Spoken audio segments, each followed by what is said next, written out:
Hello friends, welcome to money law classes. Today हम आज के न्यूज़पेपर में डिस्कस करेंगे इम्पोर्टेंट न्यूज़ 23 जनवरी का। जो आज का जो न्यूज़ होगा जो हमारे लिए इम्पोर्टेंट होगा, एक तो एक्सपोर्ट इंपोर्ट का डेटा समझना, ठीक है, एक्सपोर्ट इंपोर्ट, और उसके साथ साथ हम इकोनॉमिक टर्म्स जैसे कर लेंगे, करंट अकाउंट डेफिसिट के बारे में जान लेंगे, तो हमें ये चीज़ें थोड़ी सी क्लियर हो जाएंगे। Fine. Along with that we will also see कि चाइना इंडिया का जो ट्रेड रिलेशन है, ठीक है ना, चाइना इंडिया का जो ट्रेड रिलेशन है that is very much unfavourable for India. ठीक है, अनफेवरेबल हम इसे क्यों कहते हैं? अनफेवरेबल हम इसके लिए कहते हैं कि अगर हम चाइना का एक्सपोर्ट देखेंगे इंडिया में, that is very high, okay, and when we compare this with India's export to China, so that is very low. Fine. सो एक अनफेवरेबल ट्रेड बैलेंस है इंडिया और चाइना के बीच में, तो वो भी हम आज यहाँ पे इस न्यूज़ में थोड़ा सा क्लियर कर लेंगे कि कौन कौन से गुड्स हैं जो इंडिया एक्सपोर्ट करता है चाइना को, और कौन कौन से गुड्स इंपोर्ट करता है वहाँ से। Okay, and then we will study about the BSF, border security force का एक ऑपरेशन लॉन्च होने वाला है। ठीक है, उस ऑपरेशन के बारे में हम पढ़ेंगे, that will be a one liner news but very important for our exam. Got it. So let's start with the news. Today we will also be looking at gig workers in China and India respectively. So let's start. The first is Exim data revised trade deficit narrows by $10 billion. ठीक है, तो पहली बात तो ये Exim data आप समझ लीजिए ये क्या है, that is export import data. So it is export import data.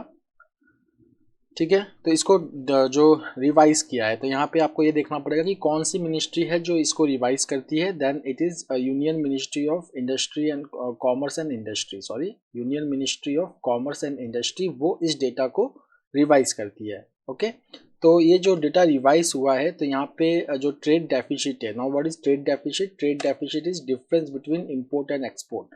So difference between import and export, it is called as trade deficit. Fine. जो ट्रेड डेफिसिट होता है वो करंट अकाउंट डेफिसिट का एक पार्ट होता है।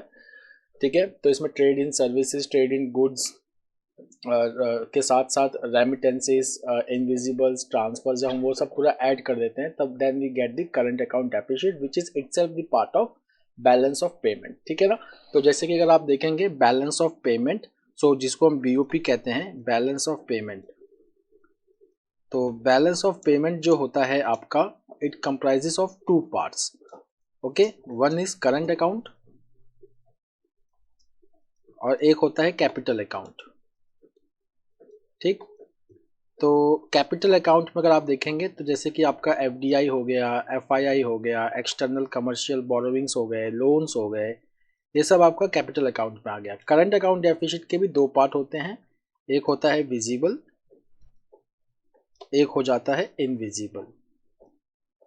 ठीक है, तो विजिबल जैसे कि गुड्स, वो विजिबल में आ गया। फिर इनविजिबल में जैसे कि आपका सर्विसेज आ गया, आपका रेमिटेंसेस हो गए। ठीक, ये सारे आपके इनविजिबल में आते हैं जो इन करंट अकाउंट डेफिसिट का पार्ट है। नाउ द न्यूज़ क्या है इसके अंदर? न्यूज़ है कि India's foreign trade data for the first 8th month of 2022-23। Now why we are writing this as 2022-23? That is our financial year. ठीक है ना, फाइनेंशियल ईयर जो स्टार्ट होता है 1 अप्रैल से और एंड होता है नेक्स्ट ईयर के 31 मार्च में। ठीक, तो that's why we write, because it is comprising of 2 years, that 9 months of 2022 and 3 months of 2023, so that's why we write it as 2022-23। तो इस फाइनेंशियल ईयर का पहला 8 मंथ का डेटा सिग्निफिकेंटली रिवाइज हुआ है।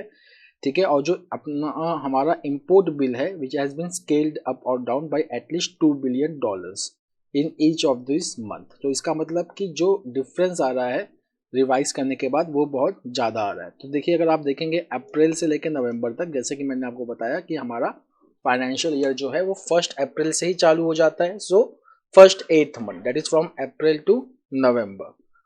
सो from April to November our merchandise exports, मतलब goods export, is now packed at $298.3 billion, which is $12 billion higher than the monthly data. ठीक है, कितने का डिफरेंस आया? $12 billion का। अगर हम अपना इंपोर्ट बिल देखें इसी टाइम का, अप्रैल से नवंबर का, तो now it is estimated at $493.5 billion और $1.7 billion हायर। तो एक्सपोर्ट जो है दैट इज $12 बिलियन हायर और इंपोर्ट जो है $1.7 billion higher than the initial numbers. अब अगर हम अपना ट्रेड डेफिसिट देखें which is the difference between import and export, so the trade deficit in the first 8 months of the year is $10 billion lower than indicated by monthly estimates. This is the problem, this is the news for us. ठीक है, सो यहाँ पे अगर आप देखेंगे तो जो economists हैं they are saying that such wide variations in data they are unusual and make it difficult to formulate policies specially when a critical focus area for the economy is managing the current account deficit. ठीक है, so that is important analysis by the economist which you should keep in mind. Now they say that हमारे India का जैसे problem क्या है, rising import and slow down in export. हमने कुछ दिन पहले पढ़ा था कि 12.2% लोअर एक्सपोर्ट हुआ है दिसंबर 2022 में as compared to December 2021 because of recession, fear of recession in western countries, Russia Ukraine crisis, कोविड-19 in China, all those has led to slow down in export. Now see, अब यहाँ पे देखिए the import figure for September 2022 has been the sharpest revision from an earlier estimate of $61.1 billion to the year's highest tally at $64.7 billion. तो इसका मतलब सितंबर में जो revision हुआ है वो सबसे ज़्यादा हुआ है। ठीक है, पहले जुलाई लग रहा था कि July was the worst period but now September is the worst period. Now let's continue with this news. Now see, September now marks the worst monthly trade deficit of $29.23 billion for India. So September अब जो revision होके जो data आया है वो उसमें सितंबर में जो ट्रेड डेफिसिट है इट इज हाईएस्ट। पहले किस में हाईएस्ट था, जुलाई 2022 में। Now July 2022 is not the worst month for the trade deficit which recorded $30 billion, now which has been significantly revised. But it is now September where the trade deficit touched $29.23 billion.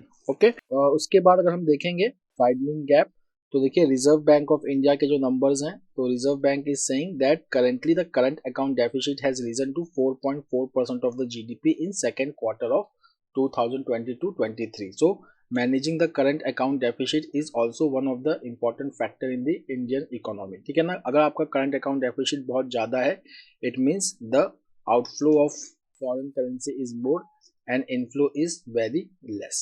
The next is personal pay to address disparity between brigadier and major general. ठीक है, तो इसको समझने के लिए आपको एक समझना पड़ेगा कॉन्सेप्ट मिलिट्री सर्विस पे का।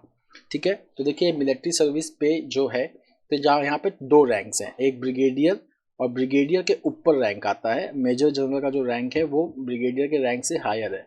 बट यहाँ पे एमएसपी फैक्टर आ जाने की वजह से लाइक मिलिट्री सर्विस पे के आ जाने की वजह से जो ब्रिगेडियर की जो इनकम हो जाती है वो मेजर जनरल के इनकम से थोड़ी बढ़ जाती है। बट पोस्ट में major general is higher than the brigadier. Now this happens because of MSP. तो देखिए एमएसपी क्या है, that is military service pay. So military service pay, it is paid to service personnel for the unique hardship they face in the line of duty. Pehla point. Then second, that it was introduced during the 6th pay commission, and then in the 7th pay commission this was revised for 5,200 for junior commissioned officer and ORs and rupees 15,500 for officers from lieutenant to the rank of brigadier. ठीक है, brigadier के ऊपर MSP नहीं दिया जाता है। अगर military service पे जो है वो ब्रिगेडियर के ऊपर का जो रैंक है उनको नहीं मिलता है। तो अगर आप यहाँ पे देखेंगे कि जो मेजर जनरल होते हैं इनके लिए जो एमएसपी का कॉन्सेप्ट है it was rejected with the logic being that the retirement age of 58 is close to that of the civilian counter part which is 60। अब यहाँ पे देखिए अब इसकी वजह से प्रॉब्लम क्या आ रहा है, अब समझ लीजिए कि there is an officer of the rank of brigadier, he is entitled to the military service pay of rupees 15,500। Okay, अब जो ब्रिगेडियर का जो मंथली पेमेंट है salary that is rupees 2.17 lakh. ठीक है, अगर हम इसमें 15,500 ऐड कर देते हैं that becomes rupees 2.33 lakh. Got it. But major general का जो पे है इट इज रुपीज 2.18 लाख। ठीक है ना, तो बेसिक पे अगर आप देखेंगे तो ब्रिगेडियर से ज़्यादा है बट इसमें एमएसपी ऐड होगा नहीं। सो इफेक्टिवली क्या हो जाता है कि ब्रिगेडियर की सैलरी हो गई रुपीज 2.33 लाख और मेजर जनरल की सैलरी हो गई रुपीज 2.18 लाख।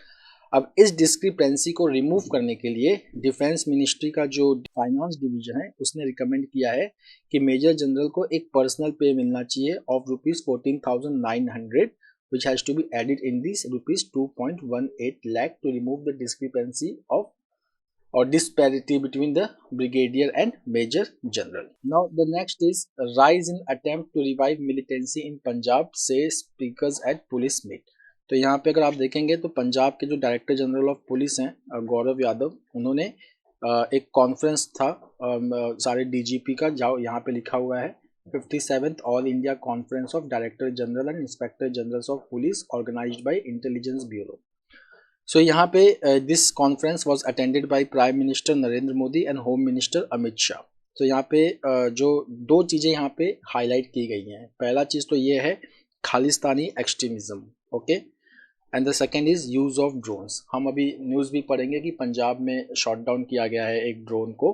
तो यहाँ पे अगर आप देखेंगे the first problem Khalistani problem. So see the role of Pakistan in aiding and sheltering the Khalistani terrorist namely Wadhawa Singh Babbar, Harvinder Singh Rinda, Ranjeet Singh Neeta, Lakhbir Singh Rode was highlighted that the effective use of Unlawful Activity Prevention Act 1967 against the terror suspect was also cited. Okay, उसके बाद एक senior official है, उन्होंने कहा है कि the diaspora in US, diaspora मतलब वो इंडियंस और एनआरआईज जो बाहर रह रहे हों उनको हम डियास्पोरा कहते हैं. So it is a collective term of Indians residing abroad. So जो डियास्पोरा है, Indian diaspora in US, Canada and UK and European countries, they are channelling funds and radicalising the youth in Punjab. ठीक है, ये पहला problem है. Second problem देखेंगे अगर हम तो use of drones in dropping huge consignments of narcotics, arms and ammunition in Punjab from across the border was one of the significant challenge which was discussed. Right? The second problem which they have highlighted is that one of the disturbing trends in the past 3 years is the nexus between organized criminal gangs and fugitive terrorists. ठीक है, तो organised criminal gangs का जो पंजाब में जिनका network है और terrorist का जो लिंक है. Then narco trafficking gangs, okay, this are some of the problems. उसके बाद अगर आप देखेंगे जो जेल गैंगस्टर्स हैं वो जेल में हैं but they are recruiting and planning attacks from prison is also a cause of concerns for Punjab police. Fine. उसके बाद आप देखेंगे radical elements and exploit religious gatherings at gurdwaras in western countries to give proactive speech and collect donations from the diaspora that is routed for Punjab for extremist activities. ये एक third problem है that in this way they are generating the funds for extremism in Punjab. Now the second is कि इसी conference में our prime minister has called for prison reform and repeal of obsolete laws. तो यहाँ पे अगर आप देखेंगे so the government statement said the prime minister suggested making the police force more sensitive and training them in emerging technologies and the importance of national data governance framework for smoothening of data exchange across agencies. Then he has also emphasized cooperation between state police and central agencies to leverage capabilities and share best practices. उसके बाद जो recommendations और हैं that is repealing the obsolete criminal laws, building standards for police organizations across states, then discussing strengthening of border as well as coastal security by organizing frequent visits of officials to these locations. Then he has also suggested replicating the model of conference at the state district levels for discussing emerging challenges and best practices among the teams at the local level. अब यहाँ पे अगर आप देखेंगे last paragraph ये हमारे लिए static information का काम कर रहा है. तो यहाँ पे देखिए लिखा हुआ है यूनियन होम मिनिस्टर हमारे कौन है, Amit Shah, he is our minister of cooperation also. Then national secretary adviser Ajit Doval. Then who is home secretary of India Ajay Kumar Bhalla. The next is BSF starts Operation Alert exercise ahead of Republic Day. So this is also an important news or one-liner news. So please take a look. You can write it. Operation Alert. So the Border Security Force. Now BSF जो है, ठीक है, जो 1965 में बनी थी, it guards the Indian border. Okay, Pakistan and Bangladesh. जो पाकिस्तान और बांग्लादेश के साथ जो इंडिया का जो बॉर्डर बनता है उसे कौन गार्ड करता है? BSF. ठीक है, ये एग्जाम में क्वेश्चन भी आता है. ठीक, so border security force. So it has started an operation alert exercise to enhance security along the India Pakistan border in Kutch district of Gujarat and Barmer in Rajasthan. ठीक है, सो ये जो एक्सरसाइज है ये इंटरनेशनल बॉर्डर, जो इंडिया का जो इंटरनेशनल बॉर्डर है पाकिस्तान के साथ, वहाँ पे ये एक्सरसाइज किया जा रहा है. तो the importance of this exercise is that this exercise it will continue till January 28 all along the India-Pakistan international border from Sar Creek to the Rann of Kutch and Barmer in Rajasthan. The next is president to give away PM's National Award for Children, जिसको हम कहते हैं बाल राष्ट्रीय पुरस्कार. तो ये जो बाल राष्ट्रीय पुरस्कार है for the year 2023, it will be awarded to 11 children for their exceptional achievements in fields such as art and culture, innovation and sports. तो यहाँ पे ये जो अवार्ड है, ये अवार्ड जो है उसमें नाम है prime minister national award for children, but this award is awarded by the president of India, that is Droupadi Murmu. अब this award it has been instituted by the union ministry of women and child development. अब देखिए जो पंजाब में जो हम कर रहे थे अभी पिछले पेज में, तो यहाँ पे देखिए drone carrying heroin shot down near border in Amritsar. तो यहाँ पे देखेंगे कि जॉइंट ऑपरेशन था बॉर्डर सिक्योरिटी फोर्स और पंजाब पुलिस का, where a drone carrying drugs was shot down near India Pakistan international border in Amritsar, which was transporting 5 kg of heroin. Now coming to a report which has come in Global Environmental Change Journal. तो यहाँ पे ये बताया गया है कि देखिए India के कुछ गोल्स हैं क्लाइमेट को लेके. पहला गोल तो ये है कि India will become net zero carbon emitter by 2070. ठीक है, 2070 तक India will become net zero carbon emitter. Now for this goal, to make a realisation of this goal, to achieve this goal, India has to make a transition from fossil fuel to clean energy. ये transition करना पड़ेगा fossil fuel to clean energy की तरफ.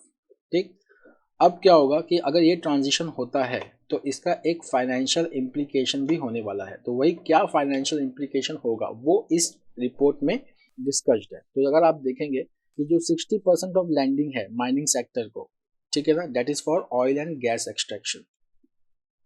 60% landing कौन से sector के लिए है? माइनिंग सेक्टर में ऑयल एंड गैस एक्सट्रैक्शन. अब हम अगर ट्रांजिशन करते हैं from fossil fuel to clean energy, तो इनका डिमांड जो है वो कम हो जाएगा. So they may be not be able to repay the loans and interest to the banks, which can lead to increase in non-performing asset. The next is 1/5 of the manufacturing sector debt is for petroleum refining and related industries. अब ये भी एक problem है. ठीक, the next is electricity production, the largest source of emission, accounted for 5.2%. ठीक है, but only 17.5% of this is to pure play renewables. तो यहाँ पे भी एक प्रॉब्लम है कि इलेक्ट्रिसिटी प्रोडक्शन जो इंडिया का है वो लार्जली कोल बेस्ड है. जैसे कि अगर आप देखेंगे कि आप डेटा अगर देखेंगे, so you will find it out that coal currently accounts for 54% of India's primary energy source and 70% of its power generation. ठीक है, उसके बाद इंडिया का जो कोल फायर्ड पावर प्लांट्स है, they have an average age of 13 years and India has 91,000 megawatt of new proposed coal capacity in the world, which is second only to China. ठीक, अब अगर हम अपना नेशनल इलेक्ट्रिसिटी प्लान देखें 2022 का, so coal share in the electricity generation mix will decrease to 50% by the year 2030 compare to the current contribution of 70%. इसका मतलब जो थर्मल पावर प्लांट्स हैं उनकी डिमांड कम होगी, पर जो उन्होंने लोन्स ले रखे हैं अब उनको उन्हें रीपे भी करना होगा. ठीक है, तो उसमें रीपेमेंट में प्रॉब्लम आ सकती है. फाइन.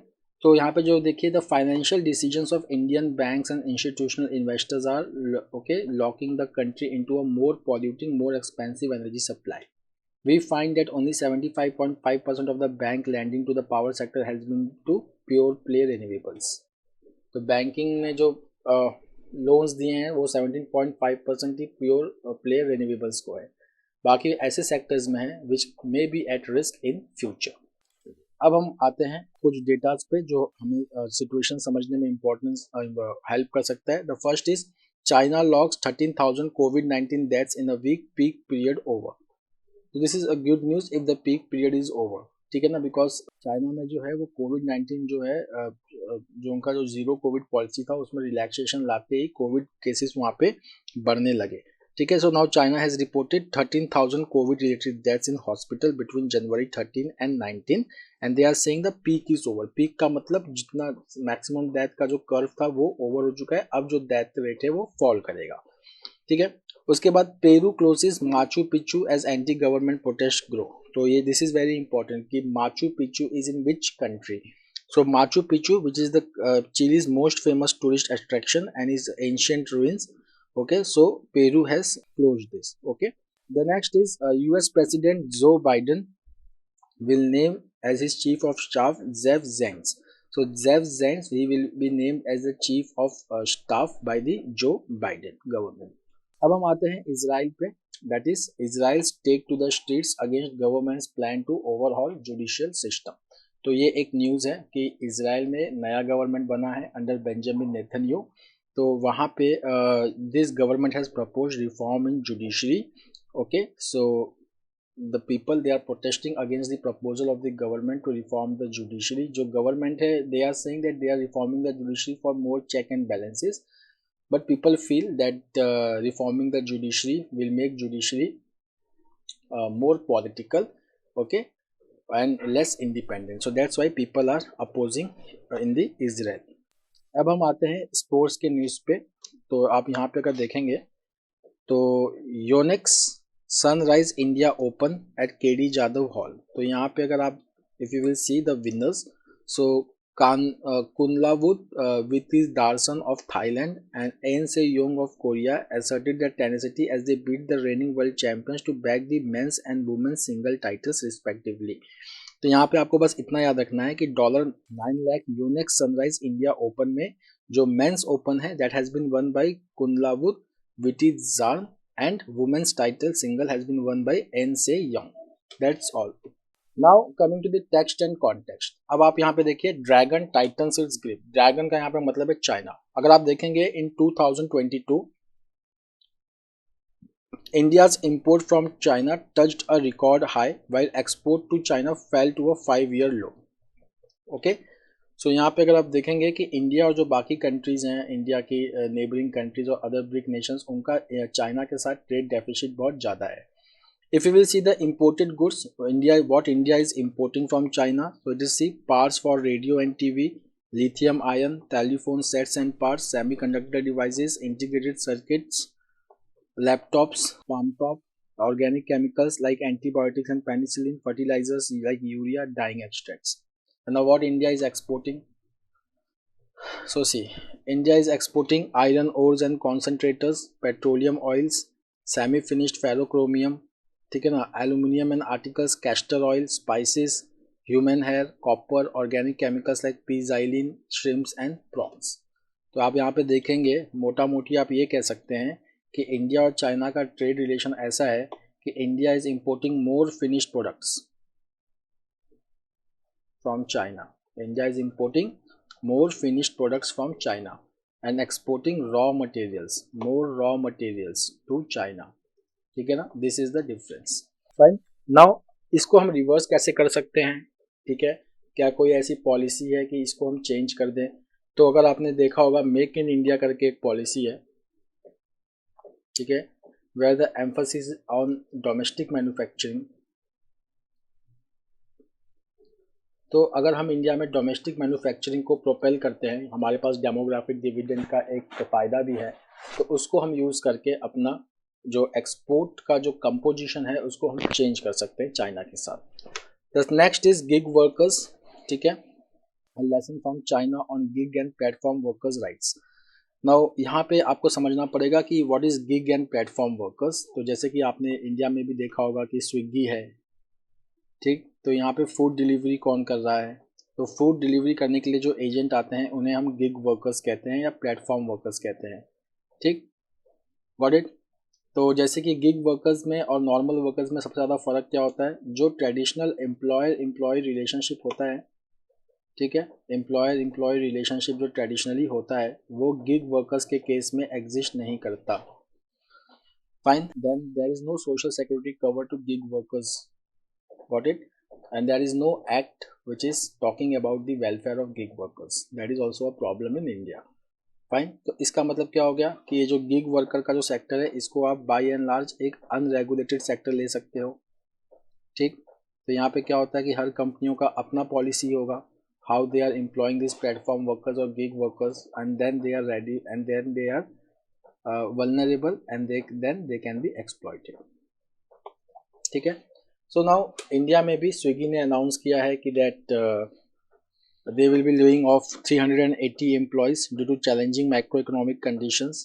फाइन। तो यहाँ पे 2021 में अनाउंस किया गया था। So now what is the demand of gig workers in India, that they should be covered under unorganised workers social security act 2008। इससे क्या हो जाएगा, that they will be eligible for social security benefits from food delivery platform such as Zomato and Swiggy and taxi aggregator app such as Ola and Uber. उसके बाद यहाँ पे China का एक एग्जाम्पल दिया गया है कि चाइना में, ठीक है, दो कंपनीज हैं, वो भी फूड डिलीवरी में ही हैं, which have 90% of the market share.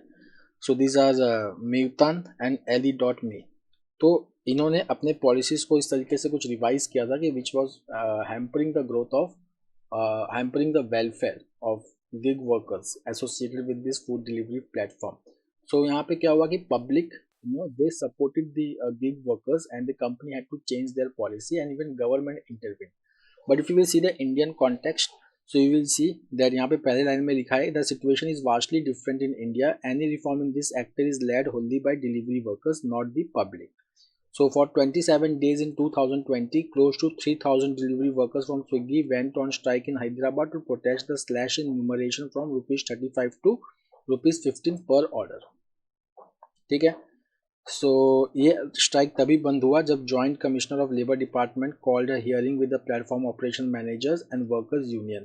So it was the first time in India that such a negotiation was taking place on the street.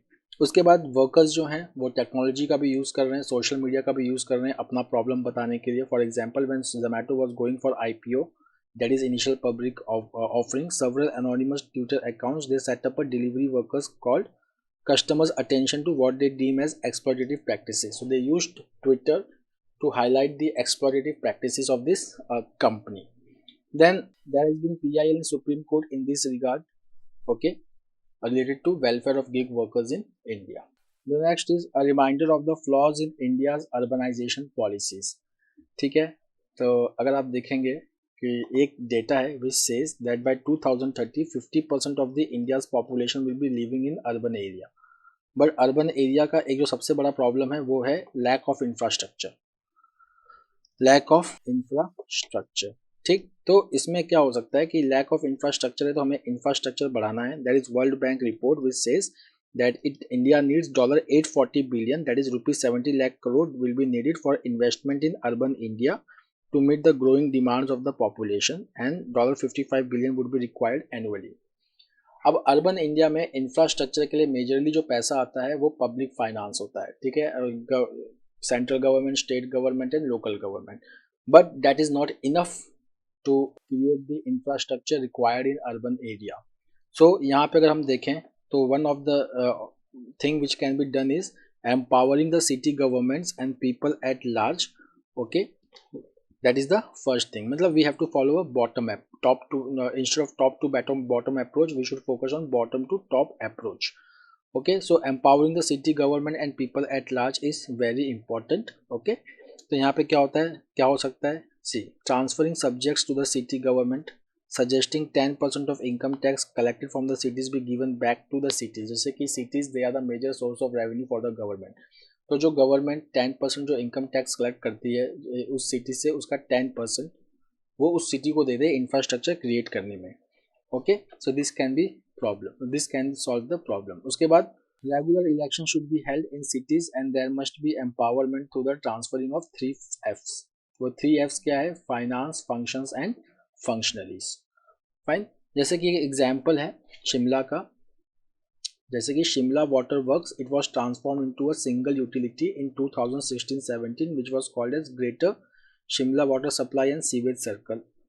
This was put under the charge of Shimla municipal corporation. उसके बाद the world bank it gave help in the form of soft loan ensuring N adequate supply of water and proper distribution by the utility.